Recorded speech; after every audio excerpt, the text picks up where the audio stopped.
Oh, wrong one. I was supposed to hit full screen on this. It's a free show. What do you want?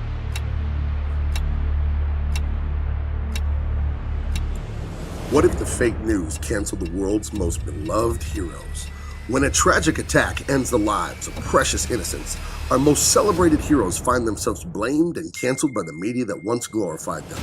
Now in hiding, will they be able to trust each other long enough to prove their innocence?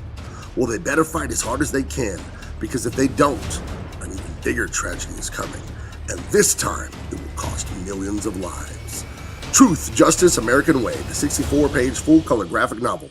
Get yours today, only on Indiegogo.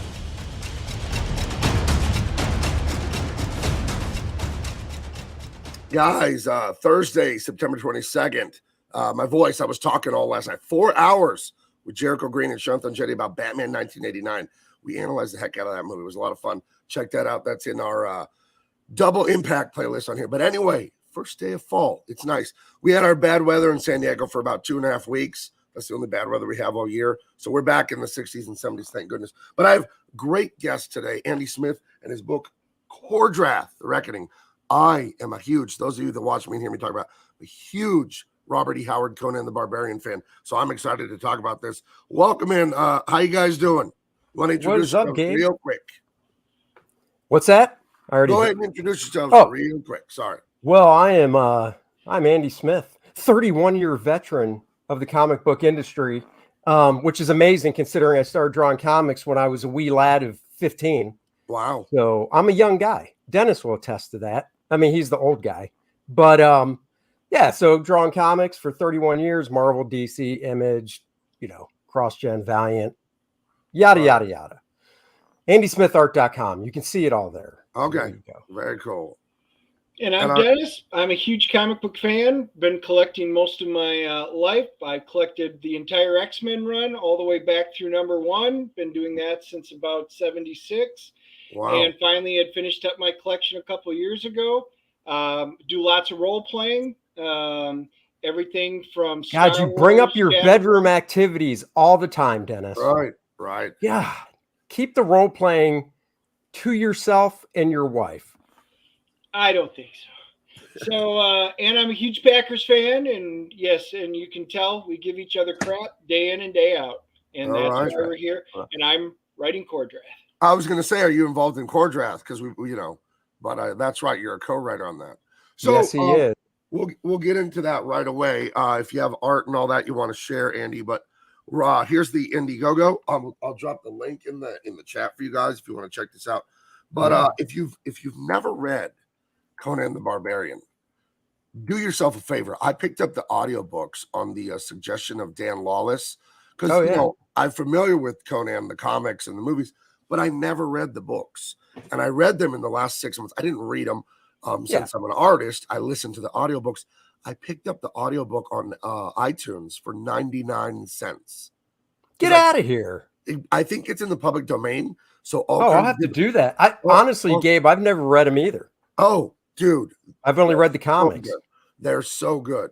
They're way better than the comics. And the comics. Okay, was it all of them? Were you able to get all of them for 99 cents? Oh, yeah. It was like 31 hours of narration. Yeah. Sweet. Dude, I'm definitely going to check that out. What my theory on why it was so cheap, I didn't look into this. I think anybody can make audiobooks of this because it's in the public domain. A lot of it's in the public domain now. Yeah, I know that there are rights for Conan, like who does the comics, who does the movies. Yeah. But I think some of the books are just there. You're able to do that. I could be wrong about that, but it was very cheap. It was 99 cents on iTunes. I'm going to look into that. How was was it just one person doing the whole reading? Yeah. I like it better. Yeah, so do I. I don't like it when they break it up with, the different characters and stuff. I just but was the one person he wasn't trying to change his voice for different characters and crap, was he? No. He was just reading the book. It was really good though. So you get to hear all the classic stories. In the 90s, Kurt Busiek and Carrie Nord, they did that series of Dark Horse. It was gorgeous. Oh, yeah. And to read them now, to listen to them in novelization instead of the comic book adaptation, it was interesting to see some of the stuff they had converted for the comics. So, yeah, it was really good. Dude, I am going to definitely look into that when we're done because that is like I said, I've only read the books, and I don't have all that Dark Horse stuff. I've got the first 2 trade paperbacks of that stuff, which were, fantastic. Right. So. Yeah, and another one unrelated, but it's old, I would say Pulp Fiction also, is Sherlock Holmes. If you've never read those, holy cow. The original 55 stories by Arthur Conan Doyle, outrageously good stuff. Yep. So, dude, that's cool. Good stuff. Yeah. I went through those about 5 years ago. I bought the audiobook online for that and listened to it over the course of a few months, and it was just outstanding. So, 2 of my favorites, Conan the Barbarian and Sherlock Holmes. What was your inspiration for KORDRATH? Where did this come from, this idea?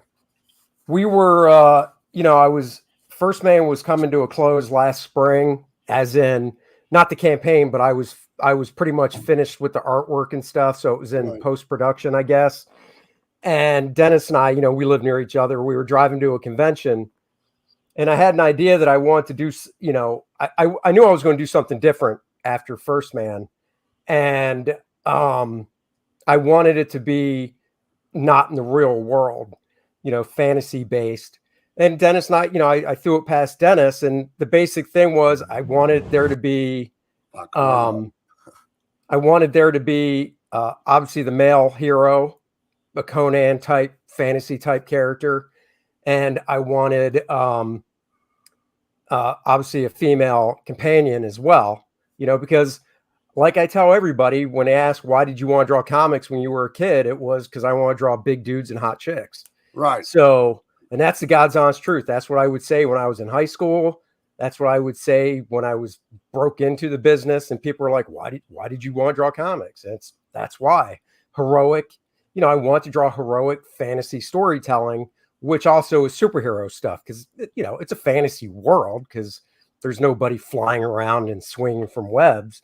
But for this, I was telling Dennis, I wanted to do something fantasy based. Now, I didn't think about all the D&D aspects of it. That's where Dennis came in once we were talking on that drive to the convention.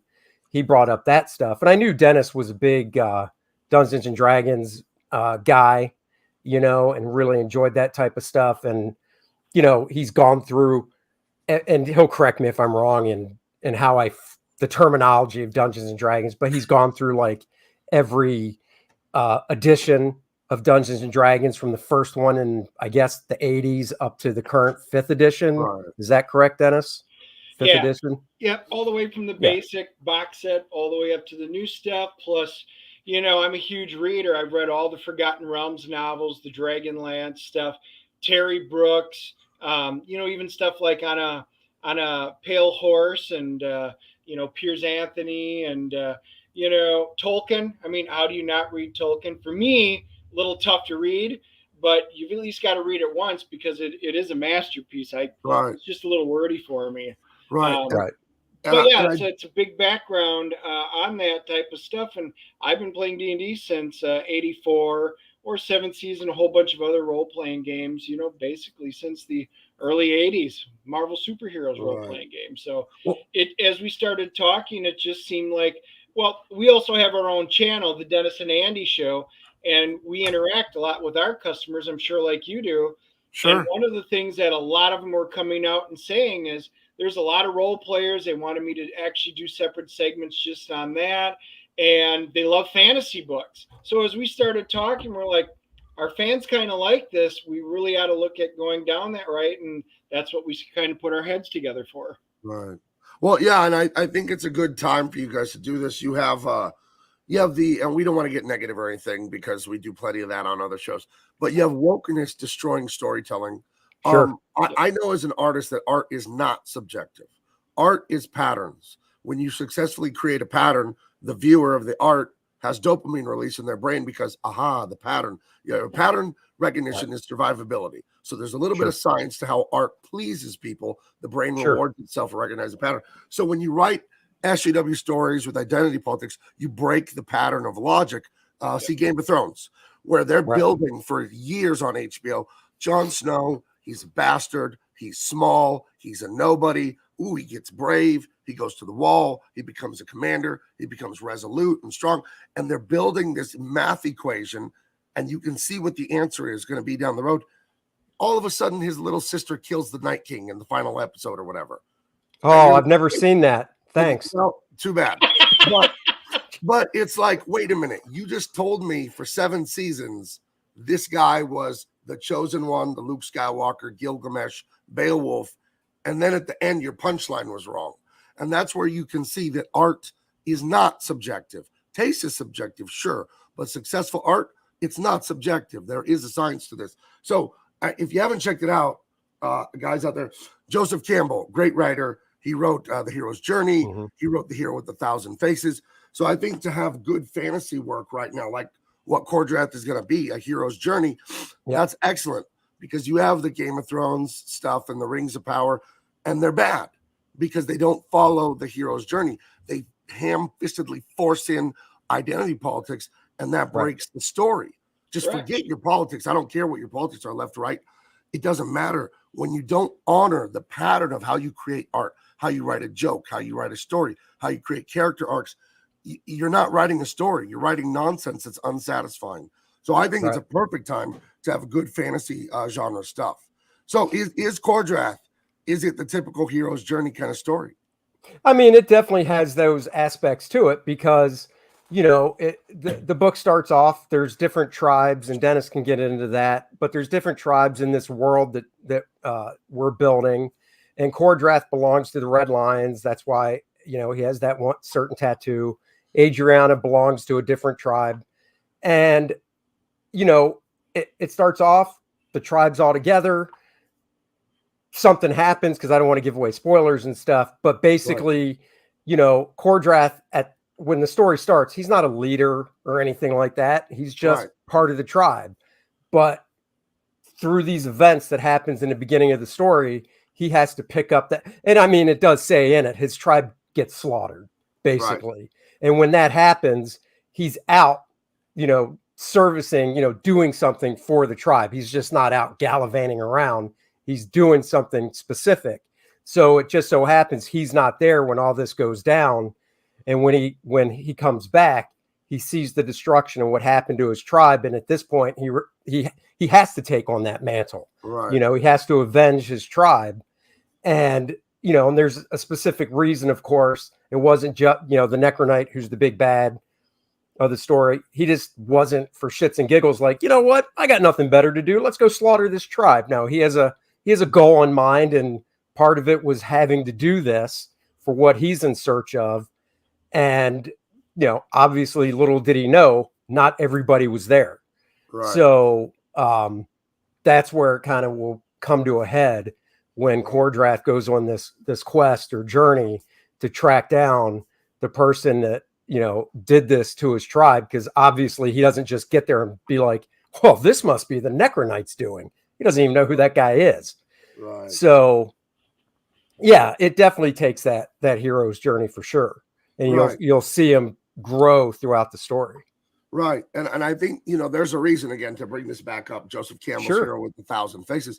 What he does in this book is he analyzes religion and folklore from around the world and from around thousands of years of human history. And what you see is there's one story. That's why he calls it the Hero of 1,000 Faces. And it's really just a reflection of life, that you're a normal person in a normal situation, and an inciting incident comes along and changes everything, and it sends you on a journey to slay the dragon, gain new powers, come back to your people, and now you're a new champion and all that. And when you think about life as a man, that's basically what it is. You're a little boy, you're growing up, you're challenged by life as an adult, and you have to overcome it. So it's why the hero's journey resonates so well. And it's why the social justice, postmodern weirdos, when they write their identity politics, it's why it doesn't work. You know, we were talking about on my show the other day, Empire Strikes Back. Lando Calrissian's a black guy, and it's never brought up. No, what you see it doesn't have to be. Is his humanity, that he betrays his friends, and then he realizes how awful that was, and he quickly tries to undo it. But it's never like, oh, he was black, so that matters for the story. It was Billy D. Williams is a great actor. Like, who cares if he's black? So you see his humanity. So I'm excited because I love fantasy. I haven't watched a minute of the Rings of Power or Game of Thrones. I never really liked because there's just too much sex, and it's like, is this a show or is this porn? I don't. I mean, I'll be honest. I made that joke about, spoiling, but I never watched Game of Thrones. And it wasn't because of, the reasons you said, because honestly, I knew there was sex and stuff in it, but it's just one of those things. How many things can a person watch? You know what I mean? And when Game of Thrones came out, I was just into a lot of stuff, and I was like, I just don't have time to get into something else. So I never did. See, I watch Game of Thrones, and I am watching Ring of Powers, so I can do reviews on them on on our channel. And Game of Thrones has been surprisingly good. I will say the House of Dragons has surprised me. Oh, Rings of Power, being a Tolkien fan. Now, I'm not a super fan. I haven't read the books 100 times or anything like that. I read them once, kind of know it, played the role-playing games. I love it. I just love the world because he was the original creator of real fantasy as we know it today. Right. However, the stuff they're putting out, you have better expectations and then worst case scenario. It's way worse than the worst case scenario I could have ever imagined. Right. Oh, wow. Yeah, that's what you said. And, I saw all the Lord of the Rings movies, of course. I loved them. I thought those and were good. I did. I really enjoyed them. But, I heard all this stuff about Rings of Power or whatever, and I'm like, it's kind of like one of those things where it's like, well, I think a good example or analogy is Avatar. Finally the second one's coming out, in December. How long has it been since the first Avatar? And this has nothing to do with the story. It's just, I'm sorry, I've lost interest. 13 years. Can't. Yeah. How long has it been? 13 years. It was 2009. So that's what I thought. You can't do a decade between sequels and have my interest come back. I think Avatar was not that great. I think we all got dazzled. I fell asleep for like 20 minutes of it. The visuals were stunning, but the story was a little flimsy. I don't know. It's like, I was kind of like, right there with you. Yeah, I'm right there with you too. It was 3D. I took my kids to see it in 3D, and it was cool because they were literally reaching up when like the little stuff that looked like snow was coming down. They were trying to grab it. So it was the spectacle. It had nothing to do with being a great story. Right. So, well, I mean, I was trying to grab it too, but that's because I was, high on crack when I went and saw it. So I was just like, oh. But I stopped doing it after that movie. So yeah, I went to Disney World a year ago in November, and I'd never been to Florida or Disney World or anything before. Yeah, and a few people told me the Avatar ride there is like the greatest ride ever. Thankfully, when I waited in line, the line wasn't long. That wasn't a fun ride. I was super disappointed. You get on like these motorcycle things, and you're wearing 3D glasses, and then there's like a screen that kind of goes to your peripheral vision to immerse you, and you're flying around on those lizard dragon things. Oh yeah, it didn't work for me at all. I was not immersed. Now I'm probably too big. I'm probably too tall. I wasn't comfortable sitting on the thing, but I was hyped up about this thing. They told me it was like the greatest 3D flying simulator, and it just disappointed. I loved Disney World though. I thought Disney World was great. I'd never. I enjoy. Now I don't know when did that. I don't even think that was there the last time. They built it within the last 5 to 10 years, I heard, as a response to Harry Potter World at Universal. Now Harry Potter World was, that shows how long it's been since I've been to Disney. In fact, I can tell you the last time we went to Disney was when my daughter turned 5. So that was 2008. No, hold on. I can't let that slide. Where do you live? You live in Carolinas, right? Yeah. Oh, what is with East Coast people calling it Disney? We call it Disney. You can't say you went to Disney. It's Disney World. What? That like grates my ears. When I lived in Orlando for like 4 or 5 years, and we were 15 minutes away. Calls it Disney, and we were like, let's go to Disney. No, oh my God, that sounds so wrong. It's like when we in California we say the 5, the 15. The way we talk about that bothers you guys, right? No, it doesn't. I've heard that. Oh, I've heard that sounds weird to people in other parts. I mean, it doesn't sound weird to me because, up until COVID, I was going to San Diego every year for like 20 years straight. And I'd fly to LA, and my buddy and I would drive down from LA. So it was always get on the 405, take the 5, whatever. Okay. So maybe that's why I'm used to it, but it doesn't bother me. But yeah, the whole go to Disney thing, I'm just like, because I don't know. Growing up in Southern California, it's like, no, we go to Disneyland. I don't know. Yeah, but see, here's the thing. Growing up my entire life, I grew up in Maryland, so I've always been East Coast. Growing up my entire life, I think one of the reasons I would say Disney is because I just never knew as a young kid, well, which one's land, which one's world. And I'm sure when I was a kid, my parents probably said, oh, Disneyland's California, Disney World's Florida. Right. And like a kid, I'd forget. So I would just default to, we're going to Disney, because on the East Coast, you knew that meant you were going to Florida. You're not just going to go, hey, because from Maryland, it's a long drive, but we would drive down there for vacation. Whereas we would never go, let's go to Disney and drive across the country. Right. Yeah, So I've never been to Disneyland. We were just at Universal. My wife's a huge Harry Potter fan, so we went 3 days down there, and we're either doing Universal or Disney. Those were the two options. She said just like that. Yeah, it's just I guess a regional thing, but to my Californian ears, it sounds weird. Disneyland, or the Disney Magic Kingdom in Orlando, was also very bizarre, because I've been to the one in Anaheim, 50 times growing up. Oh yeah. And you go to the one in Florida and it's wrong. You're like, wait, why is the haunted house over here? Where's this?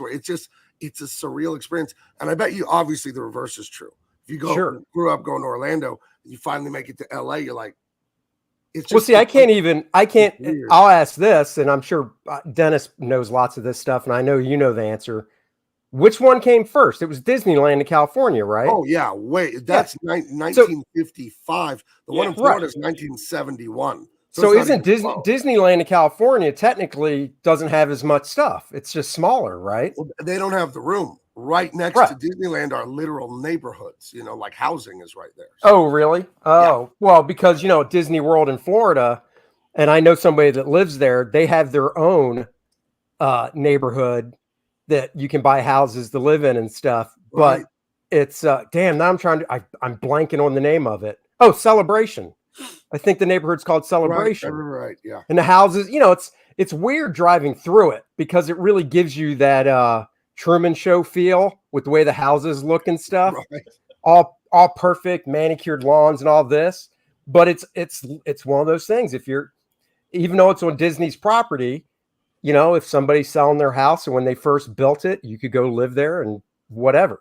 Now it's nothing I ever wanted to do, but Justin's pointing out, he goes, a true battle of words is that we call a soda. It's either a Coke or a cola. No. It's also could be a pop or a soda pop. Right. Wait, what is it where you grew up, Gabe? In Colorado, where I'm from and lived till I was 8 years old, I visit every summer. It's a pop.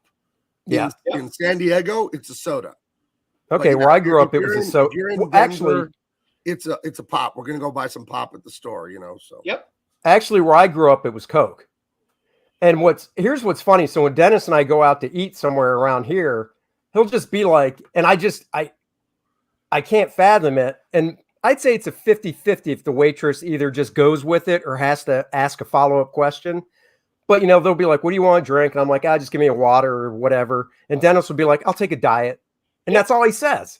Yep. And I'm thinking, that is not clear at all. I literally just did it today, and it's not a 50-50, it's 95-5, because most places either have Coke products or Pepsi products. So they either have Diet Coke or Diet Pepsi. Rarely do they have two diets.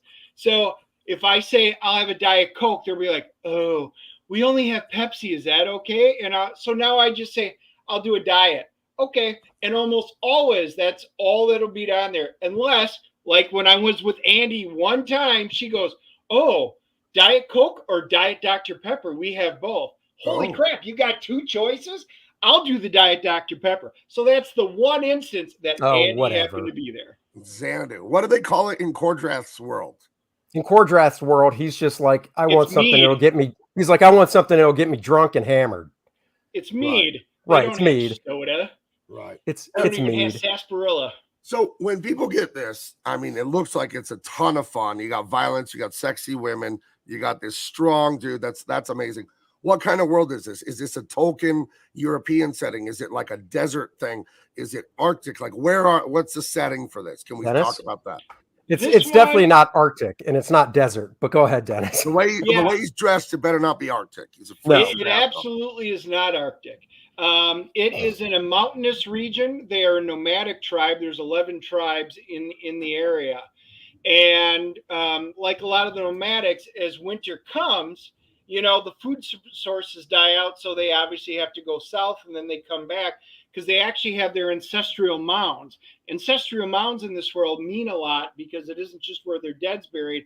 Their magic actually comes from their ancestors versus regular old magic and stuff. So there's a lot of history to their ancestral mounds and all of this. So this particular one, there's an entire world, but this story takes place in a mountain range, in the foothills and in the mountains of one specific area in a world called the Shattered Reach. I'm so glad that you enunciate well, Dennis, because sometimes it sounds like you're saying incestuous mounds, and that's a totally different thing. Right. Yeah, I didn't incorporate your history into this, Andy. Hey, I'm not from West Virginia, from Maryland, and not that tip that's close to West Virginia. So, Andy, drawing like First Man, you're drawing, modern cities, all that stuff. I bet as an illustrator myself, it would be really fun to draw more nature, more hills, more bushes, more trees, because you don't have to get out the ruler and do the perspective so much. You're still gonna that's one of the temples and buildings, but it's more fun to do some of the organic stuff, right?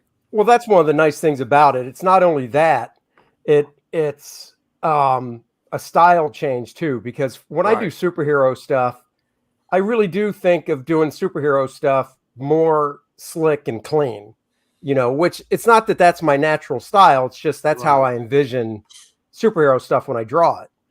But when I do this type of work, like I did back when I did the Red Sonja Claw stuff and the Claw stuff for DC, which was fantasy based, I just think it needs to be a little grittier.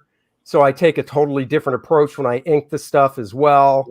I actually don't pencil as tight for myself because I'm one of those guys that, even though I'm inking my own work, when I do the superhero stuff, I do pencil pretty tight. The only things that aren't that tight are the backgrounds, because I can do buildings and stuff. I can ink a lot of that just from the structure. But when it comes to the figure work and the lighting, I'll get pretty tight with my own pencils to ink. But for this stuff, because I want to be more organic and more of a scratchy type, looser inking feel, I'll hey, thank you very much, Tarks9. All right. I wanted to have that looser look. And I do love guys like Klaus Janson, Bill Sienkiewicz, inkers like that as well. And then on the other side, I also love Joe Sinnott and Mark Farmer and John Dell, who are very tight inkers. So for this, it's definitely going to be a little rougher, just to give that world that feel as well. Yeah. It's a neat thing because I've done different comics and different genres. And definitely when you're in the city, that can be a little tedious sometimes. Here, my next book after Truth, Justice, American Way is Beef Law. And it's about illegal underground fights in Kumites, 1994 Hong Kong. It's like Street Fighter 2, Van Damme movies, Seagal. So I'll be inking these buildings. Sure. Just turn on an audiobook and you just get out your ruler and you get to work. You know what I mean? So, and there's part of me, it's like I'm working on this stuff, and here page 2, 3. Let's see. I'm working on. Cool. But it's like I'll be inking these buildings and like, why did I set this story in Hong Kong? Well, that's the thing. And I was actually going to tell you, man, you really dug a hole, because instead of like an American city, which is easy to reference, you're like Hong Kong, which depending, if it's modern day, it's pretty, straight up skyscrapers. But if you get into the ancient areas, that's more reference. But dude, I tell you, the cover of First Man Volume 2, where First Man's falling and it's the city behind him, that thing took forever. And I was drawing it going, why did I do this to myself? This was not, I mean, you know how it is, Gabe. It's not like you're your own editor. So it's not like somebody told me you need to draw this down shot with all these buildings. No, I did that to myself. So, but if when we're working at the pace we're working at now, instead of the stupid deadline pace at Marvel and DC, it ends up being worth it. Yeah. Oh yeah, definitely. I hate to say, but the work at Marvel and DC, there's a hack aspect to it. Of you have this much time, and it should take you this much, like more, but they want it done like this. So you're like, okay, cut those corners. You have to. and I don't feel bad about it because what do you want us to do? Like just get faster? How the hell does that work? You know, like so. But now with the amazing, generous patronage of the fans, they finance it so we can like, okay, I can take my time. And when I work on Truth, Justice, American Way, I don't have to color 4 pages in a day. I can color 1 or 2, do my best work, and then leave it at that. I'm working on Green Lantern. Okay, I got to bang out 4 in a day because the deadline is screwed as usual. So, yeah. Yeah. No, I hear you. And you're right. When it comes to doing the monthly stuff, my view when I was doing monthly stuff was, like you said, this is the deadline. This is when it has to be done. So I will craft the pages so I know I can get them done, but still do really cool looking work. Right. You know? Yeah, you're trying to find that Venn diagram overlap. Right, exactly. What is the best I can do in the time they've given me, you know? Right. Whereas like you said, there isn't that going on with what we're doing now. So like that first man cover with all the buildings, I mean, that cover took me from start to finish probably 4 days. Right. You know, right. And there's no way I could have done that. So yeah. When I was the first work I ever did was The Detonator for Mike Barron at Image Comics, like 18 years ago. It's basically The Punisher. And I was turning those around quickly because Mike told me I had 3 weeks to draw 22 pages. You know, but now I could take a week to do 2 pages of my own stuff. You know what I mean? And it doesn't matter because I'm not going to launch Beef Law till like February. So by then I'll have a bunch of pages done, but I'll take in my time on it. So I'm excited to see this because I can feel the enthusiasm you have with KORDRATH. I could really feel it. It just looks like an exciting property. So I know that when you're working on it, you don't mind taking your time on some of this. No, it's fun to draw. I mean, it's just real fun. It's like you said, there's no realistic buildings. I mean, one of the things Dennis touched on was the different tribes. And the cool thing I like about it is their encampments or whatever are different. You know, the quote unquote architecture is different. So the tribe KORDRATH is from their living spaces, you could say, since they have to be mobile, are more like tents and things like that. Whereas the Black Eagle tribe, where Adriana's from, isn't a real nomadic type tribe. So their structures are more wooden and things like that. So the settings aren't all the same, you know, which is cool. Yeah, no, I love these monster designs. You got that big gray blue looking troll guy. I saw him in some art somewhere. Yeah. He's like a he's Vordoom the Undying. Right. Yeah. He's I need to add him to the actual page so people can see his full figure. Yeah, where did I see his full figure? Because I've seen it somewhere, but I don't. Yeah, I'll pop it up and you can. We did it on our original streams and stuff like that. Okay. Yeah, I'll show it here because I have a character sheet where they're all in lined up in scale to each other. He's so like you can share that screen. Oh yeah. You have it right here. Okay. Yeah. So they are literally in scale across the board. So KORDRATH is around 6'5", Adriana is about 5'8", Necronite 7, Lilith is about 5'4", and then Vordoom is like 12 feet. So yeah, no, Vordoom looks great. I love the color design is great on him, the blue and the light yellow and thanks. Well, you know, the light yellow, it's funny because, you know, even though I can color stuff, I'm not a full colorist like you are. I don't, you know, the time it takes you to knock out a page after it's flatted makes me look like a snail. Right. Let me give you some life-changing advice about coloring in Photoshop that Doug TeNapel told me once. What? He said, let the big shape win. And when he said that, I'm like, yes. Do not break the composition, noodling details. Let the big shape win when you color. And then, you know, you can pick highlights in here and there if you want some detail. But in general, just look at these things the same way you look when you draw them. You look at them as these big, you know, 3-dimensional cylinders and all that. Just look at the color the same way. Because I think the main thing people do with color wrong is twofold. Too many details. They just detail the shit out of everything. And you have not done that here. And then secondarily, they use local color. Local color would be literal color. An apple is red. A school bus is yellow. That's not how color works. Color is all relative, time of day, reflection. Yeah, it depends on the setting. And Right. you're getting it here. These are definitely professional colors. You know what I mean? These were done pretty quick. I mean, like when I sit down and do a full color piece, I totally know what you're talking about, because it's the same as painting. You want to focus the eye. You know, like you said, one of the things I hate to see is I did a Phantom cover years ago, like 15 years ago. I did a cover for the Phantom for the independent publisher. I can't remember the name of the publisher that does the book in the States. And I colored it. And they and I really liked the color job I did. If I knew where the file was, I'd show you. But you know, they must not have dug it. I got paid for it. So when the book came out, they had it recolored. Oh my God. Every aspect of his body had the same intensity of highlight. Right. And I'm like, good Lord, there's no photo. It looks like he's wearing a freaking rubber suit. It's so, you know, shiny everywhere. And I was just, you know, because the Phantom's costume is cloth. It's not shiny. And when I colored it, I focused the eye on his torso and face and colored his legs darker or whatnot. But damn, these guys did like bright white highlights on a purple costume. And I'm just like, what the? Yeah, it was bad.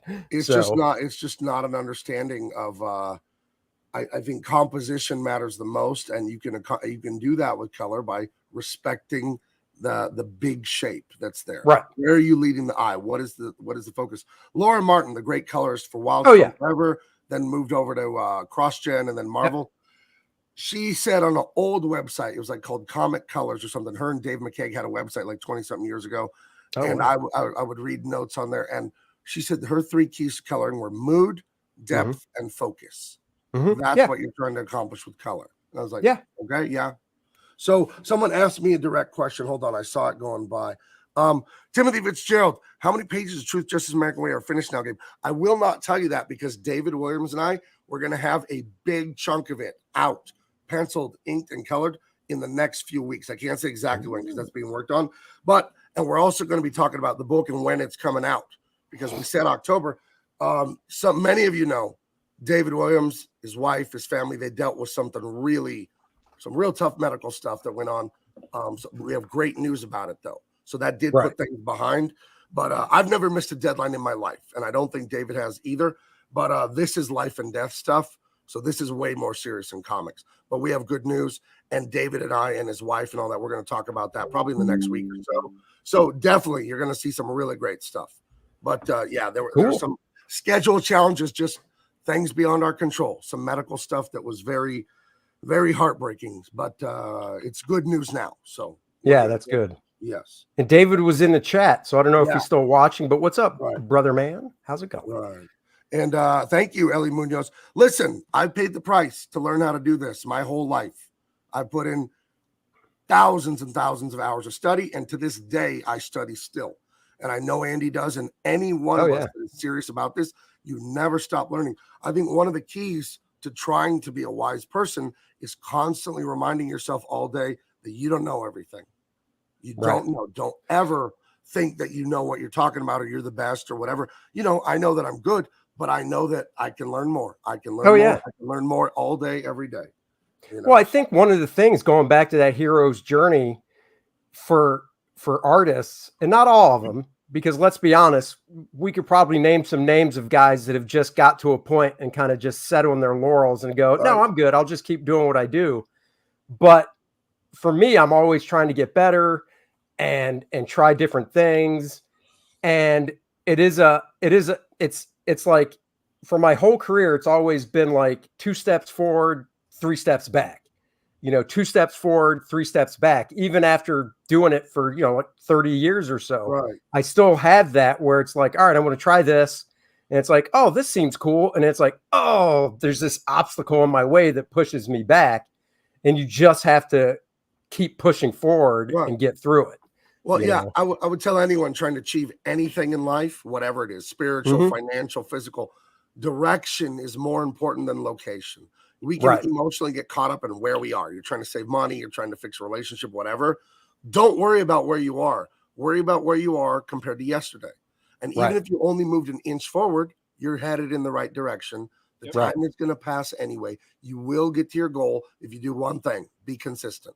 That's all you got to do. Just be consistent. I'm big into weightlifting. I know you're into it too, Andy, physical fitness and all that. And it's like, I started lifting weights again after years off. I lifted in high school when I was a young man.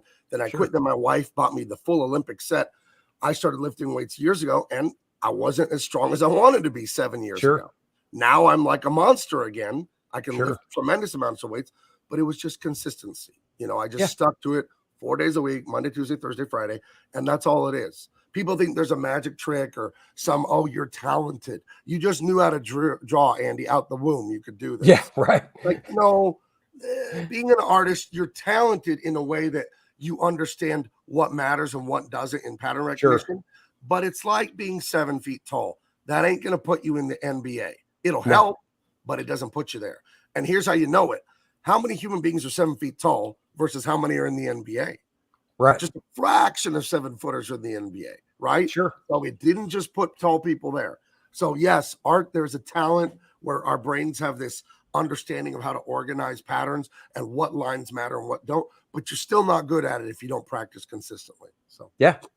Right. No, that's true. So I only have one critique, and I'm telling you this in love as a friend. I have a little trouble reading this logo because the that's the original.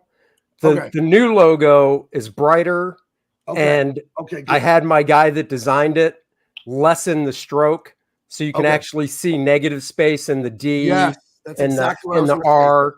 So so I didn't, this was just done for myself back when I first started doing the character do you have stuff. That logo? Do you have that logo handy? Well, it's okay. So if you go to the book on the page, the main cover, I don't know if I updated every cover. So yeah, the main cover, you can see the stroke is thinner. You can see inside the D and the negative space. I mean, that's small on screen.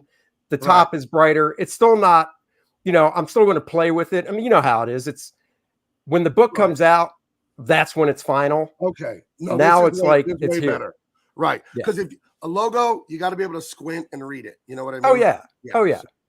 Totally. So that's better. Yeah. The reducing the stroke.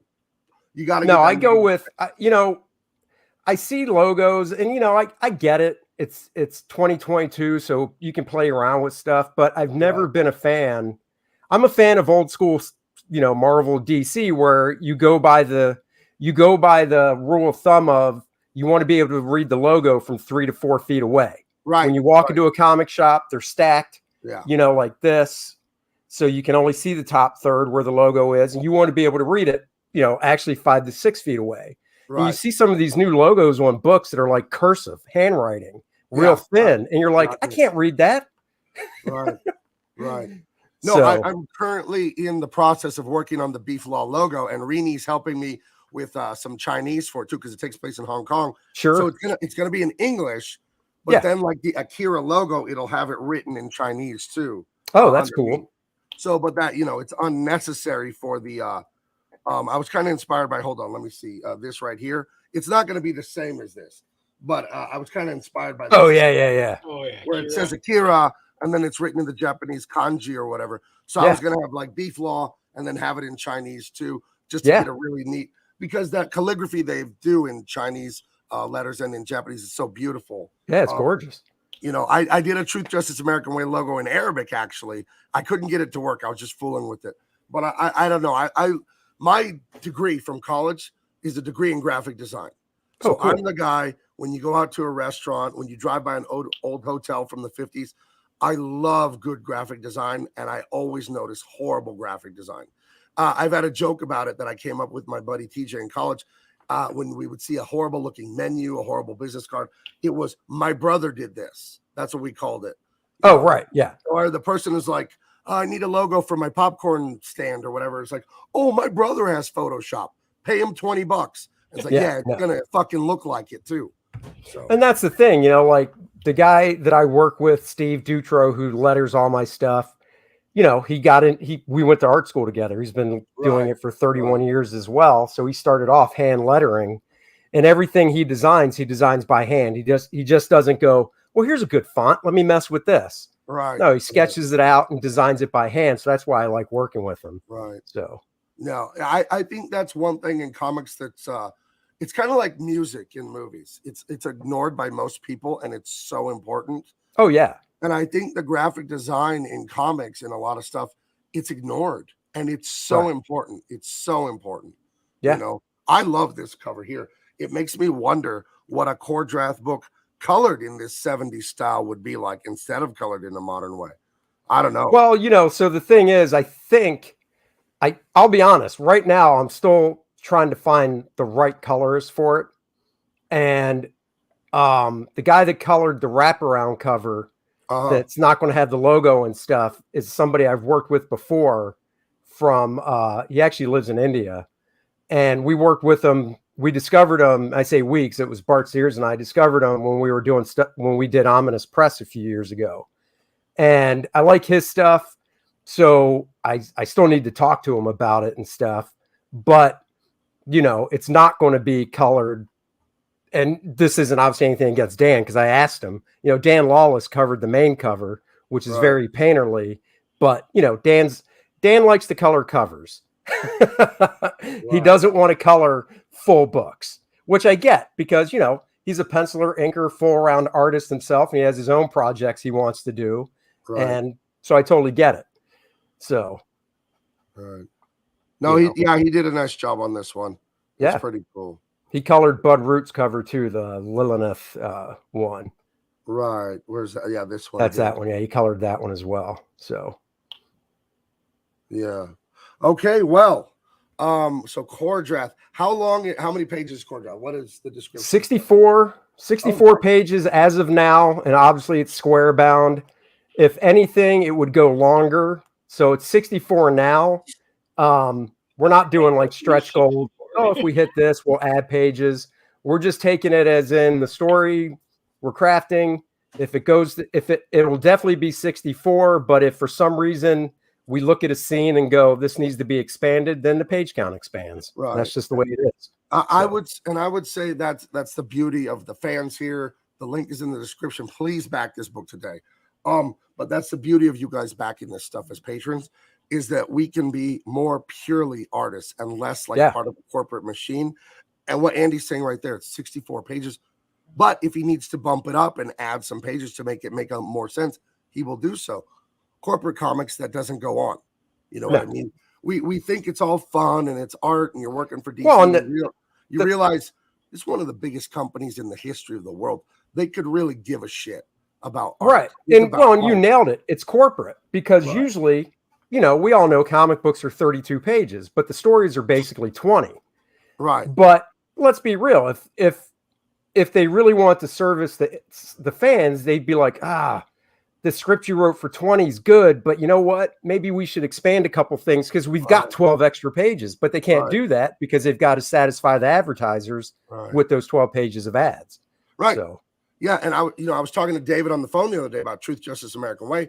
And he was telling me that he drew this sequence and then he just redrew this page again because he thought of a better angle on it and then a funnier joke on it. Oh, yeah. And you don't have that freedom at Marvel, DC, Dark Horse. You just don't. You know, you have to make their deadline. You have to do what they say. And it just, yes, it's a privilege to work there. Sure. It gets you fame. It gets you a solid career and this and that. You can establish yourself. But as far as being an artist, the whole reason we wanted to do this since we were 5 years old, that goes away with corporate stuff to a very large degree. But again, you guys being so generous to back someone's dream like this, to trust us like this, it's a thing of beauty that you people would do this. So I thank you. And I know Andy does too. Oh, I can't, you know, when we're on a live stream, I appreciate the fans that back us and support us in this so much because like you said, they're, you know, Ethan said it best one time. He said they're investors in this book, in this, you know, if you want to say it's your company, which it is, but they're the investors, you know? So when you have investors that you know you're working for, you gotta really put it out. Right. Once again, not saying we didn't do that when we worked for Marvel and DC because we did, because once again, you want to keep getting work. So you have to do good work. But at the same time, they want it all. They want the short deadline, the basically lower pay, and your best work ever. Right. And it's like, those are, you know, there's that old saying, you can have it fast or you can have it good, whatever the saying is. And that's, you know, you can honestly look at corporate stuff that way and be like, look, dude, you want me to draw an issue of, you know, Superman, but you want my best work. but you want it in 3 weeks or 2 weeks. Right. All right. Well, which one is it? My best work or 2 weeks? Because I can't do my best work in 2 weeks. Right. It's that old artist concept of good, fast, and cheap. Yeah, that's it. Good, fast, and cheap. That's it. And see, Gabe, it's also a two-way street. So you've got the fans out there that are not only backing it, but they love to be a part of your campaign. So they'll give you suggestions and feedback. Right. You know, and we listened. So one of the things when we did the original videos, Andy did a bunch of them, and then we released a really nice one. The fans came back and were like, dude, that looks really good, but this has such a metal feel. Go put it to metal music. Oh, yeah. Right. So we did, and all of a sudden the fan was like, oh, my God, that's great. We want a metal T-shirt. So we went on and found the T-shirts, and everybody loves the T-shirts. The T-shirt is great. We listen to them. Here. I mean, they know what they want. Yeah, St. Clair does a great job, so I always like to shout them out. So yeah, they're gonna call my wife today, St. Clair, for our Truth, Justice, American Way shirts. We're gonna order those this week or next. But they do fantastic work, you know, and it's an American company, so those guys are great. Yeah. So no, the shirt's good, and that's the thing when you're working for Marvel and DC and all the companies. You are B2B. That's business to business. So Gabe Illustration is dealing with Warner Brothers. I'm not really dealing with customers. Right. Again, that's more of the beauty of Comicsgate and YouTube and all that. Now it's B2C, business to customer. And as you just said, Dennis, I can get direct feedback from customers and they can tell me, oh, we want more of this. We like that. Right. And I know that fans don't know how to do what I do, because if they did, they would be doing it. But they can tell me when they don't like something I do, and then I can say, okay, we won't do that. You know what I mean? Right. It's instant feedback. That's the nice thing. It's fantastic. Well, and like you said, it's business to customer, so it's a personal relationship. Whereas working for, Marvel, DC, or whatever, it's personal in this fact that you're working with an editor that hopefully you're friends with. But other than that, it's not a personal relationship. I mean, fans can write in and be like, no, I didn't like, what so-and-so writer did or what so-and-so, artist did. But, the thing that you have to take into account sometimes is I can understand that, but I also didn't have control because I had an editor going, you need to do this. Right. Or you need to do this. Right. So, it's just so much cooler because you do have the fan interaction. And I do love the fact that, while sometimes I bitch about technology because it seemed a lot easier when I would just get my script through a fax machine and I just would draw it and I didn't have millions of things to deal with. It's nice being able, I connect with more fans now through our YouTube channels than any convention I've ever gone to. Right. It's like a convention every day. You know what I mean? Exactly. It literally is. And I know some of the guys were asking, Gabe, I did put the link to the DNA channel in their private chat if you can post it. I'll post that. Yeah, hold on. Yep. And then, but no, that's exactly right. I see World of Conan said so many awesome covers. Well, you could do the Get It All tier, save a little money, and get all the covers and be totally happy. Right. Yeah. Right. And the thing is, even though the new Conan homage cover isn't in the Get It All tier, it is an add-on. So basically, with the add-on and with the very small shipping amount, because add-ons, you don't charge full shipping, you're still getting it at a deal. So right. I remember at Comic-Con like 2010, 11, we had a Green Lantern dinner. So it was a bunch of the writers and artists and editors. It was at Morton's Steakhouse right by the San Diego Convention Center. And one of the gentlemen there was like a financial analyst for DC Comics. I forget his name. I could see him in my glasses and this blue and red plaid shirt. He was really like an eccentric numbers guy. Yeah. And he was telling me that he and the people in his department were able to generally predict sales. That if we do a Harlequin book with this writer and this artist, we're going to sell 30,000 copies a month. Oh, sure. And that was his job, to figure stuff out like that. Sure. So you start to see how art goes by the wayside and it's all just numbers. Here, Andy, myself, we want to make as much money as possible for sure. But the art is still held in really high regard here. We do want to do our best work. You know what I mean? And that is a very important part of the decision-making process here. So I'm so excited to be involved in this. I'm coming up on a year of being outwardly involved with Comicsgate. I was involved with it for years behind the scenes. Sure. But to be outwardly in it, to be part of Comicsgate Kings and all that, I think it was like mid-October or something like that for me. So yeah, I'm glad. It's one of the best decisions I ever made. Yeah, it's great. It's a community. I mean, that's how I describe it. I'm like, it is a community of people that we all kind of want the same thing in our books, but everybody has so many different tastes as well.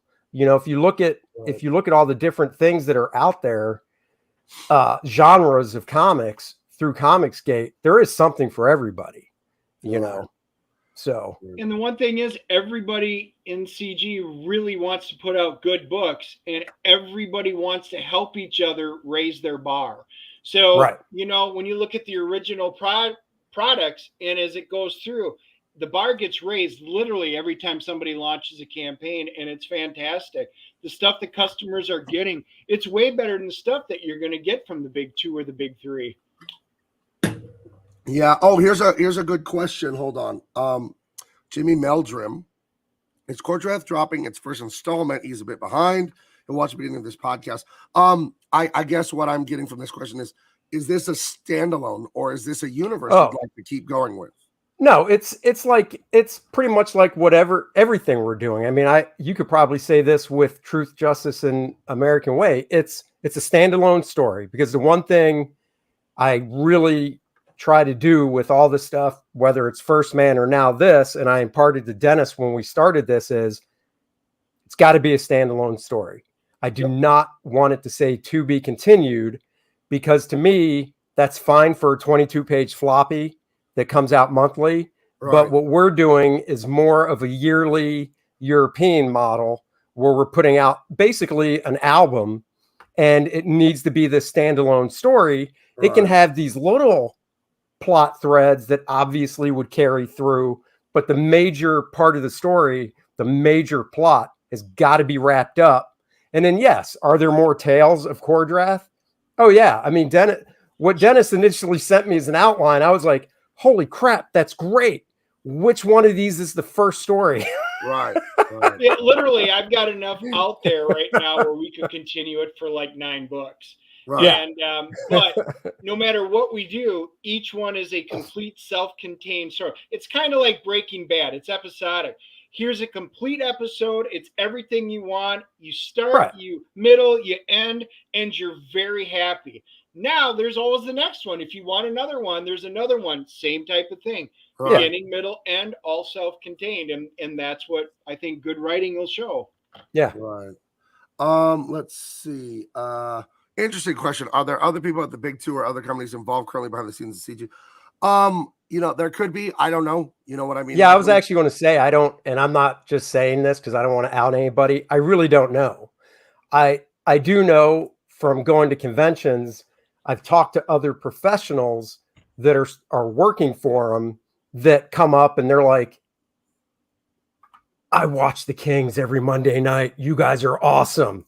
Yeah, I get private messages, I can say, from huge industry people that you all know, some of the biggest names, writers and artists. They're my friends behind the scenes, and they congratulate me on how Isom did, how Truth, Justice, and like, I'm proud of you for standing up for blah blah blah. But everyone's situation is different, and they got a wife, kids, mortguage, and they don't want to lose what they have at Marvel and DC. And so that is one of those things, if you're nose and keep working there. So if you're a guy that's and contracts at Marvel and DC are rare these days, but there are the few really top guys that are under contract. Right. I mean, if you're one of those guys and you're making good bank from those companies, and you're working, and if you are one of those guys, you're obviously working on a major property like a Spider-Man or something like that. If you enjoy doing it and you're making good money and you've got a family and stuff, more power to you. I mean, that goes back in the early 90s when Image started. Marvel didn't want to hemorrhage more people. So for instance, it's been 30 years and it's probably known. For instance, there were guys at Marvel that Marvel signed their bigger talent to these exclusive contracts, and it wasn't a page rate, it was a book fee. And some guys were getting 20 grand to draw a book, just pencils, right? and their contract was for 10 books a year. Right. Who's walking away from that if Right. you're working on like X-Men or something, you know? And then Acclaim tried to do it when they did Birthquake. And then, you know, I was part of that. Bart Sears was, Dan Jurgens was, Norm Brayfogle, Paul Galassi, and I'm sure I'm missing some names. And Valiant wanted to do this whole relaunch they called Birthquake. And they did the same thing. They all came and said, we're going to give you X amount of money per book. We want you to do 10 books a year. And it's like, okay, I'm not dumb. I'll take, you know, I'll do it. You know? So. Yeah, it was interesting being a kid, being a fan, and then getting into the industry and seeing how different it was and realizing how corporate it is. Timmy Mello asks, with those short deadlines, when and how much time did you guys get to start and complete work on a monthly issue? For me, I did mostly coloring for DC and Marvel and all that. So I could turn a book around in 2 weeks if I needed to. It's unpleasant to do it that fast, but I could. Pencilers were usually taking about 5 weeks to turn a book around. Yeah, I was like 4 to 5 weeks. So usually too fast with the detail that's standard now. That's too fast. Even 5 weeks is too fast. Oh no! When I was talking to some other professionals. This was in the past 5 years or so, and you know they definitely would play favorites. They would be like, "Oh well, you know, you're this guy, so you can take 6 to 7 weeks to draw a book." Oh, right. You're this guy, you get 3 to 4, you know? Right. And it's just like, well, that's kind of effed up. Why does that guy get 6 to 7 weeks? Well, have you seen his work? Oh, we'll give him 3 weeks like you're telling somebody else, and let's see what he does. You know what I mean? That was one of the most important things that was made clear to me by Jim Lee, because I complained to him because I painted myself into a corner where I would never say no to projects. Yeah. And so I quit getting regular books, but I had more work than ever, but it was all shit. It was, this one's like a week behind deadline. This one's 2 weeks behind deadline. We have an annual, we have a special, we have a fill-in. We need 8 pages here. We need 14 pages here. And it's like, dude, I'm not a fireman. Why are you calling me for all this emergency garbage? And so I called Jim Lee and complained, like, I don't like this. I've been working for years, and they're just giving me stressful garbage for everything I do. I'm willing to chip in once in a while. And he told me, like, it's your fault. You wanted to say yes to everything. Now they're seeing you that way. He said, the next time they offer you shit, tell them, hell no, you're not doing it. I did that. Instantly, things changed. I said, no, I'm not doing that. That's a ridiculous deadline. All of a sudden, I got Superman. I got like regular books again, but I had to like be firm and say, I'm not doing these nonsense deadlines. And it's just human relationships are the same way. I know guys out there, if you struggle with women, it's because you're a nice guy. You kiss her ass. Where do you want to go? What do you want to do? Blah, blah, blah. And then she dates the bad boy and you can't figure out what's going on. It was a similar situation for me working. I was a nice guy and a problem solver for them. And then there's no appreciation. So, Andy, when you talk about they give this guy 6 weeks and they give this guy 3 weeks, that's your own fault when you do that to yourself because you don't set a boundary. And we were talking about it. We were talking about it on the Professionals. It was art show. And it was about deadline nightmares and stuff. And Graham and I were the two out of all of us that didn't really have many stories because, you know, early on, you know, the one book I brought up was the issue of Warlock. They needed it really quick. I said, I'll just do breakdowns. I did it in like a week and a half, you know, the whole book. And then I realized I'm never doing that again. And then fast forward, the last book I did at DC was Earth 2. And it was right before they did the new 52. And it was 6 issues, and the editor's like, okay, so it's 6 issues. You're the monthly penciler. I'm like, okay. And he goes, and it's already behind the 8 ball. And I was like, what? And he's like, yeah, it's already, you know, you're just going to have to get it done. I said, yeah, I can't do that. I said, I can draw. I said, the best I'll do for you is 1 page a day. I'll draw 1 page a day because I'm comfortable doing that. And that doesn't mean it's 8 hours. It could be a 12-hour day, a 10-hour day, whatever, but 1 a day. So out of those 6 issues of Earth 2, I think out of 6 issues, I drew 2 full issues. And then the other 4 I did most parts of. And I was the main artist, but they just got other people. Because I was like, guys, I'm not losing sleep over this. You asked me to do it. You want a certain quality of work out of me. Well, to get that, this is what I can do. Right. So absolutely. Yeah. I just got to address an ignorant comment. Lord Nemesis, you may or may not know, I became a father at 17, 18. So there was never a struggle with the ladies. It's called, I'm literally the description. It's tall, dark, and handsome for a reason. Okay. So, you know, it's kind of named after me. No, there was Right. The only problem I had with the ladies was a little bit too much ladies. So, Uh-oh. Yeah. Bow, bow, wow. Yeah. So, but that whole nice guy thing where you're accommodating, that could bite you in the ass. Oh, And totally. It's good you didn't do it. But I think they do play on your desperation of you want to be in this business so bad. You take bad rates, you take bad assignments.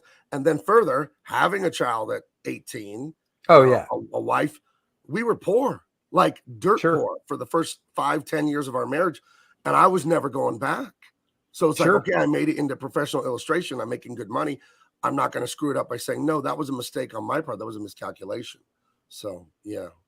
But you know how it is. Everything Jim told me, just stand up to him. So I try to live by everything happens for a reason. But then on top of that, it might not seem like it at the time, but as time moves on from whatever that thing was that happened, at the time, it might seem like this is bad, this isn't good. But when you move on, generally everything that happened is always for a good reason when you look back on it. Right. So it might be a struggle at that time. But like you said, you know, you were a father at 17, 18. You were like, man, I don't want to be poor. We were poor. You really struggled. You worked. Look where you are now. You know what I mean? So if you weren't, you know, let's say that never happened and you didn't get married till 25 and didn't have a kid till 30 and stuff, you might not be where you are right now. No, I love it because my best friend is a day older than me. We're both 44 years old. Yeah. He's got a 4-year-old and a 6-year-old. And I just laugh and laugh at him because that's the thing, man. They're, you know, go here, he can't go there. It's like my kids are 23 and 25. They're grown. They have good, you know, good jobs. Yeah. I mean, now mine is, I think, you know, when I look at it, I got married at 26. We had our daughter when I was 33.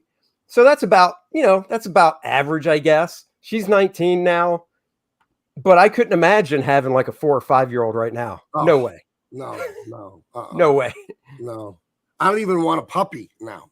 No way. No. In fact, the funny thing is I keep looking out my window because we're dog sitting for Bud Root. Him and his wife took a little vacation for 5 days. They say, can you watch our dog? We're like, fine. And, you know, our dog passed away a couple years ago. So, you know, we're used to not having a dog. And as cool as the dog is, every time, you know, when they're coming to pick him up any minute, I got a text. That's why I was looking down at one point. And I'm like, yeah, it's kind of like grandparents when they're like, we can give the baby back. I can give the dog back and be like, I had 4 days. It was fun. Take your dog back. He got me up at 6 a.m. to take him out. Wasn't fond of that this morning. Nope. So they're coming to pick him up, and I'm like, that's nice. We had a dog for 4 days. Now he's yours again. Right. We have a direct question for you here, Andy, from World of Conan. Love Conan. Andy, when do you think KORDRATH will be ready to ship? Okay, so it says, you know, Indiegogo under every tier, which it all says the same thing, is estimated November. Right. And now you might be thinking November, wow, that's a year away.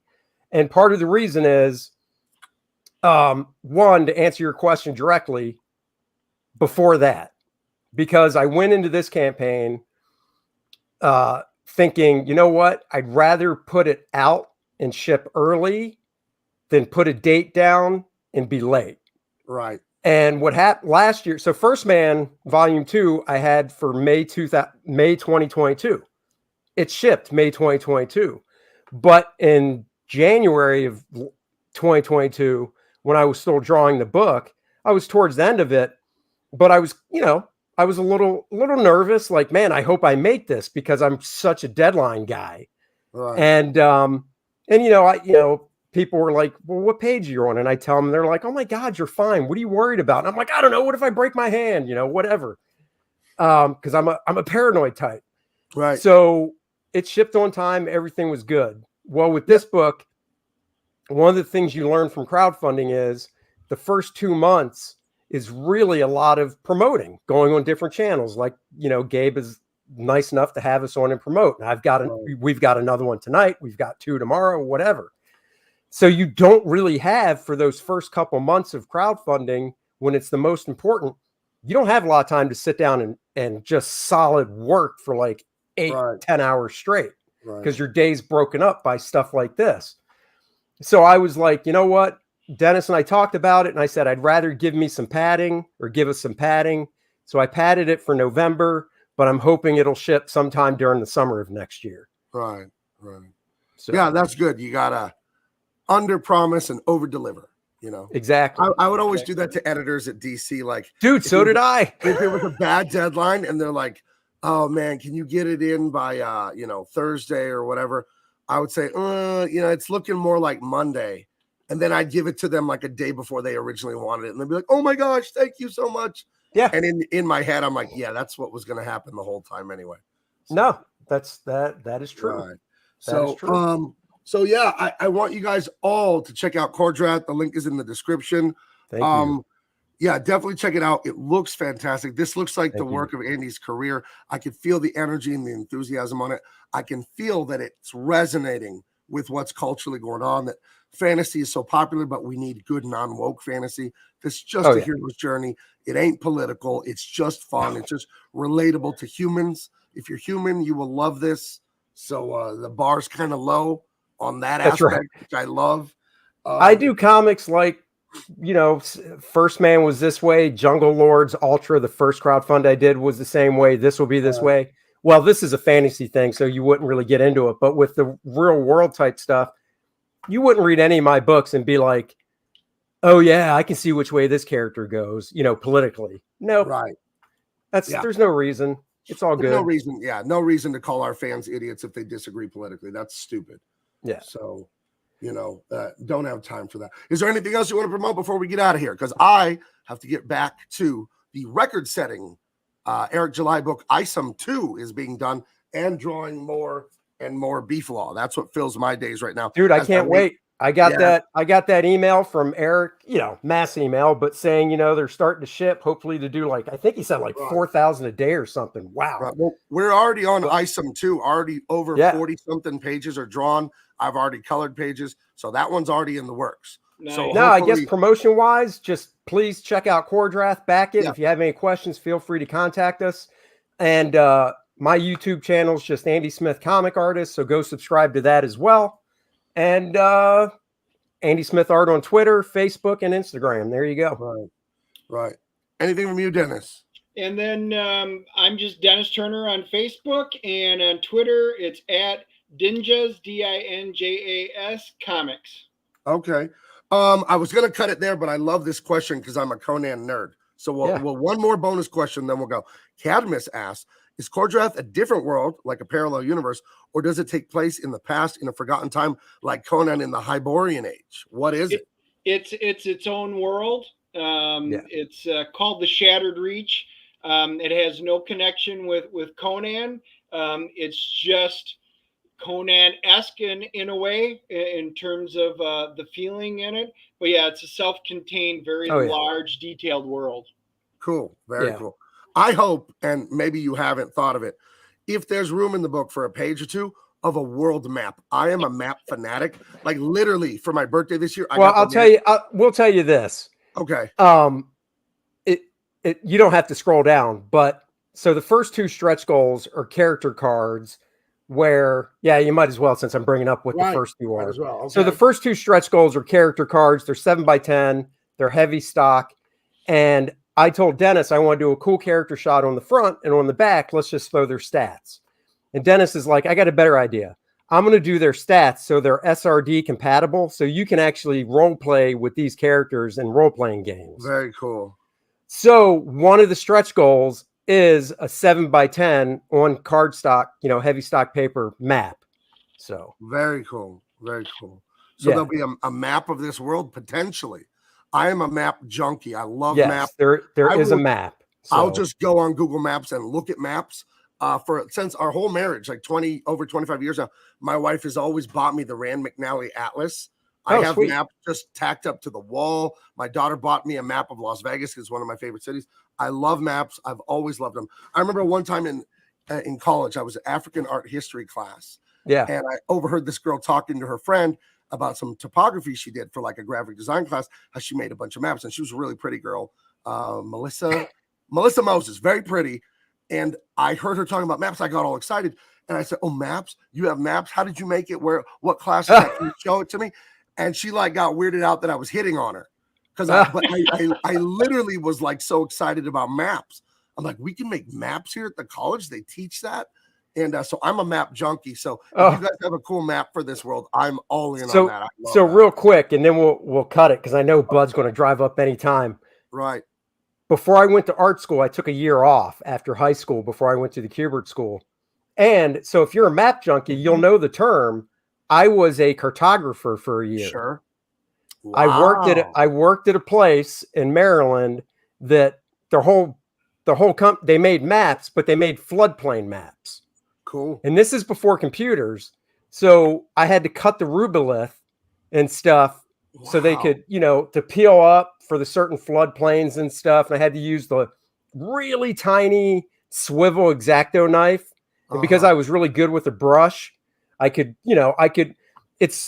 were very tight with the stuff. You had to use a magnifier because the ink line, for lack of a better term, on the map was maybe, it was smaller than 1/8 of an inch wide. It might have been a 16th of an inch wide. And when I was cutting the rubylith over top of it, you had to cut pretty much right in the middle of that 16th of an inch. Wow. And if you effed up, you had to take the rubylith tape, put it down, and recut it.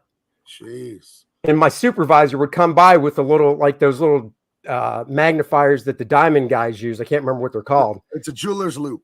A jeweler's loop. He'd come by with one of those and pop it down to double check stuff. So yeah, I was a cartographer for a year. Very cool. Okay, so we're gonna get a good map. That's cool. Back this book, guys. The link is in the description. Andy and Dennis are doing great work here. Thank you. It's the kind of stuff we need. The great hero's journey, inspiring, beautifully illustrated and colored. So I couldn't recommend it more, and I haven't even read it yet, but it looks fantastic. There you go. So there we go. Okay, guys, make sure you hit the like, make sure you're subscribed and all that. Share the link out, and we will talk to you later. Thank you so much for